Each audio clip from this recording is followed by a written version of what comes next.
ஓம் சக்தி. ஓம் ஆதிபரா சக்தி. என் அன்பு குழந்தையே, என் செல்ல குழந்தையே, உறவுகளுக்கு பின்னால் ஓடி ஓடி இன்று ஓய்ந்து விட்டாயல்லவா குழந்தையே? பாசத்திற்காக ஏங்கி ஏங்கி பரிதவித்து நிற்கிறாயல்லவா? எல்லா முயற்சியும் செய்துவிட்டு ஒரு கட்டத்தில் எந்த உறவுகளும் வேண்டாம், எனக்கென்று எதுவுமே வேண்டாம் என்று தனிமையே நாடிவிட்டாயல்லவா குழந்தையே? உறவுகளை எல்லாம் ஒட்டு மொத்தமாக வெறுத்து ஒதுக்கிவிட்டாயல்லவா? உன்னோடுதான் நான் இன்று பேசுவதற்காக வந்துள்ளேன். இறுதி வரை கேள். உன்னுடைய வாழ்க்கையில் பல உண்மைகளை புரிந்து கொள்ளுவாய். இந்த உலகத்தில் எல்லோருமே வந்து போகிறவர்கள்தானே குழந்தையே? வரும் நாள் என்று ஒன்றிருந்தால் போகும் நாள் என்று கண்டிப்பாக ஒன்று இருக்கும். அது போன்றுதான் இந்த வாழ்க்கையும் கண்மணி. இப்பொழுது உனக்கு இருக்கும் குழப்பங்கள் எல்லாம் எதற்காக என் வாழ்க்கையில் இவர்கள் வந்தார்கள், எதற்காக எனக்கு இத்தனை சந்தோஷங்களை தந்தார்கள், எந்த காரியமும் இன்றி எதற்கு திடீரென்று என்னுடைய வாழ்க்கையை விட்டு ஒதுங்கி சென்று விட்டார்கள். இப்பொழுது நான் தனியாக அழுது கொண்டு இருக்கின்றேன். இவையெல்லாம் எதற்காக நடந்தது? இப்படிதான் விட்டு செல்வார்கள் என்றால் இந்த உறவுகள் என் வாழ்க்கையில் வராமலேயே இருந்திருக்கலாமே என்றுதானே குழம்பிக் கொண்டிருக்கின்றாய் குழந்தையே? இந்த குழப்பத்தை தீர்த்து வைக்கிறேன் வா. முதலில் ஒன்றை புரிந்து கொள். எந்த காரியமும் இன்றி யார் ஒருவர் உன்னுடைய வாழ்க்கையில் நுழைந்து விட முடியாது குழந்தையே. அவர்களாக விரும்பியும் வருவதில்லை, நீ விரும்பும் வரை உன்னோடு தங்கியும் விடுவதில்லை. எல்லாமே இங்கு பூர்வ ஜென்ம பந்தம் மட்டுமே குழந்தையே. எவரவர் உன் வாழ்க்கையில் நுழைய வேண்டும், எத்தனை காலங்கள் இருக்க வேண்டும், என்னென்ன மாற்றங்களை உன் வாழ்க்கையில் கொண்டு வர வேண்டும், எப்பொழுது உன்னுடைய வாழ்க்கையை விட்டு விலக வேண்டும், இவை எல்லாமும் எழுதப்பட்டிருக்கின்றது. இந்த பயணமும் ஒரு வகையில் ரயில் பயணம்தான். ரயில் சிநேகிதங்களைப் போன்று பலர் உன்னுடைய வாழ்க்கையில் நுழைந்து செல்வார்கள். நீயும் அப்படித்தான் கண்மணி. உனக்கு சம்பந்தமே இல்லாத யாரோ ஒருவரை ஏதோ ஒரு நாள் சந்திக்க நேரிடும். ஒரு சிலருடன் உன்னுடைய மனம் ஒன்றி போய்விடும். எத்தனை ஜென்ம பந்தங்களோ என்று நினைக்கும்படி பார்த்த மாத்திரத்தில் நெருங்கி விடுவாய்.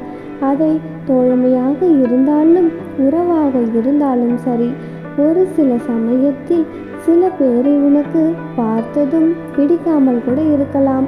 அவர்களிடம் முரணான கருத்து வேறுபாடுகள் கூட இருக்கலாம். ஆனால் நாளடைவில் அவர்கள் உன் வாழ்க்கையில் நிரந்தரமாக தங்கி விடுவதும் உண்டு. அவரவருக்கு இட்ட பணியை அவர்கள் செய்து கொண்டுதான் இருக்கிறார்கள். அதைத்தான் அவர்களால் செய்யவும் முடியும். நீயாக நினைத்தாலும் போகிறவர்களை இழுத்து பிடிக்க முடியாது. தாமாக நினைத்தாலும் அவர்களும் உன்னோடு தங்கிவிட முடியாது குழந்தையே. அவரவர் நிறுத்தம் வந்தவுடன் அவரவர்கள் இறங்கி சென்று விடுவார்கள் அல்லவா குழந்தையே? இதுதான் இங்கேயும் நடக்கிறது. அப்படியானால் யாருமே இங்கு நிரந்தரம் இல்லையா என்று கேட்டால் இருக்கிறார்கள். உன்னை தேடி நிச்சயமாக வருவார்கள் குழந்தையே. இவர்களுக்கு இவர்கள் என்று ஒரு நிரந்தர உறவும் உண்டு. ஆனால் எல்லாவற்றிலும் நிதர்சனம் எதுவென்று தெரியுமா? நீ தனியாக பிறந்தாய், தனியாகத்தான் செல்வாய். இடையில் வந்து போகும் உறவுகள்தான் எல்லோரும்.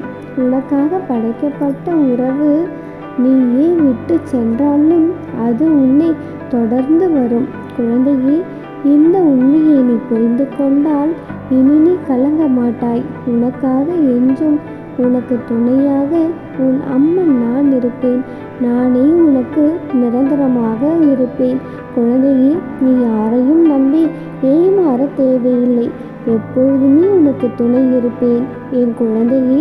உன்னுடைய வேதனைகள் எனக்கு புரியாமல் இல்லை. நீ என்னிடம் கேட்பதெல்லாம், அம்மா எப்பொழுதும் நீ என்னுடனே இருந்தும் எனக்கு ஏன் இவ்வளவு சோதனைகள் என்று மனம் வருந்துகின்றாய் என் தங்கமே. உன்னுடைய இந்த சோதனைகள் ஒரு நல்ல வாழ்க்கைக்கு உன்னை அழைத்து செல்லும். குழந்தையே, நீ உன்னுடைய வாழ்க்கையை எப்படி வாழ வேண்டும் என்பதை கற்றுத்தரும். அனைத்தும் விரைவில் சரியாகிவிடும் என்று நீ என் நாமத்தை உச்சரித்து என் பொற்பாதங்களை சரணடைந்தாயோ அன்றே உன்னுடைய வாழ்க்கை என் கைக்குள் வந்துவிட்டது.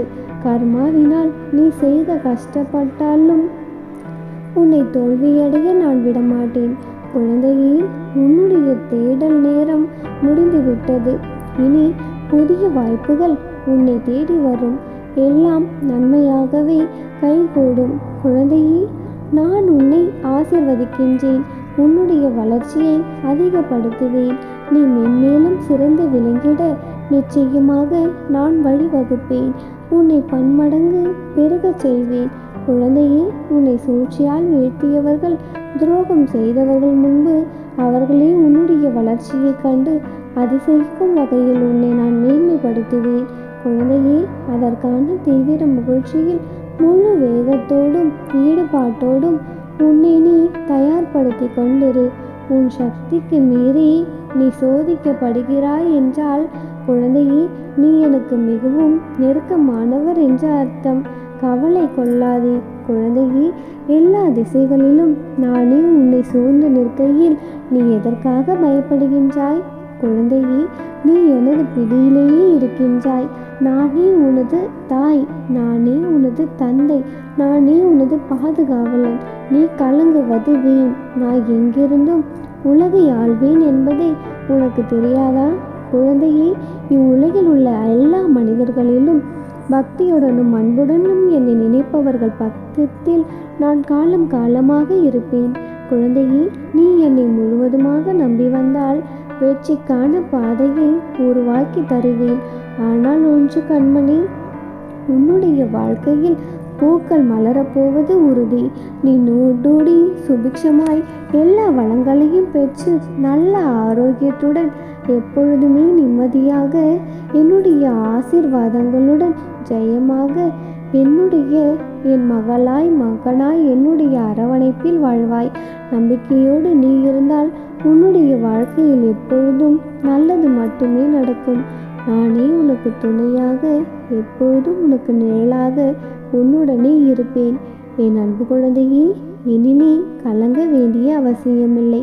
எப்பொழுது நீ என்னை அம்மா என்று அழைத்தாயோ அப்பொழுதே நான் உனக்கு துணையாக வந்துவிட்டேன்.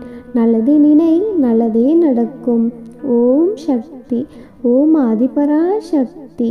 என் குழந்தையே, என்னையே நம்பி வந்த உன்னை ஒரு பொழுதும் நான் கைவிட மாட்டேன்.